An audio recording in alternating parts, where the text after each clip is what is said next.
شہادت امام حسین علیہ السلام کے بعد جب آل رسول صلی اللہ علیہ وآلہ وسلم کو قیدی بنا کر دربار یزید میں پیش کیا گیا تو یزید کی بیوی ہند کے پاس ایک عورت گئی اور کہنے لگی کہ آ جاؤ دربار میں چلتے ہیں، وہاں پہ کچھ قیدی آئے ہیں جن کو دیکھ کر انسان کا دل دہل جاتا ہے۔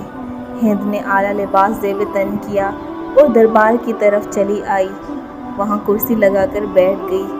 جیسے ہی ہند بیٹھی، جناب زینب کبریٰ سلام اللہ علیہا نے اپنی بہن ام کلثوم سے کہا کہ اے ام کلثوم، کیا تم اس عورت کو پہچانتی ہو کہ یہ کون ہے؟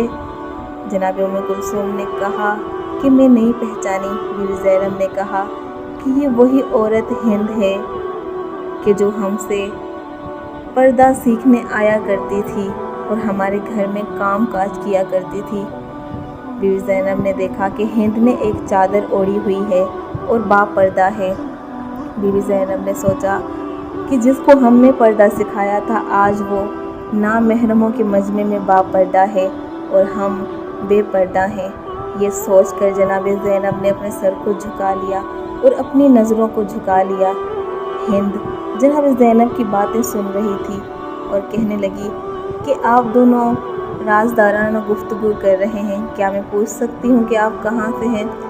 بیوی زینب سلام اللہ علیہا نے کہا کہ ہم مدینہ کے رہنے والے ہیں، بس شہر مدینہ کا نام آنا تھا تو ہند اپنی کرسی سے اٹھ کر کھڑی ہو گئی اور کہنے لگی کہ اگر آپ مدینہ سے ہیں تو مجھے بتائیں، مدینہ میں میرے آقا حسین اور آقا حسن بھی رہتے ہیں، میری شہزادیاں جناب زینب اور ام کلثوم بھی مدینے میں رہتی ہیں، کیا ان کا حوال مجھے بتا سکتی ہو؟ بیوی زینب نے کہا کہ اگر تم اپنے آقا حسین کے بارے میں پوچھ رہی ہو تو یہ کٹا ہوا سر میرے بھائی حسین کا ہے اور میں زینب کبریٰ ہوں، میرے ساتھ یہ امام سجاد ہیں جو حالت بیماری میں ہیں اور میری بہن ام کلثوم بھی میرے ساتھ ہیں۔ ہند نے جب یہ سنا تو چلا اٹھی اور رو رو کے بے ہوش ہو گئی۔ یزید نے جب یہ دیکھا تو کہنے لگا کہ کیا ہوا اور دربار میں ایک شور برپا ہو گیا۔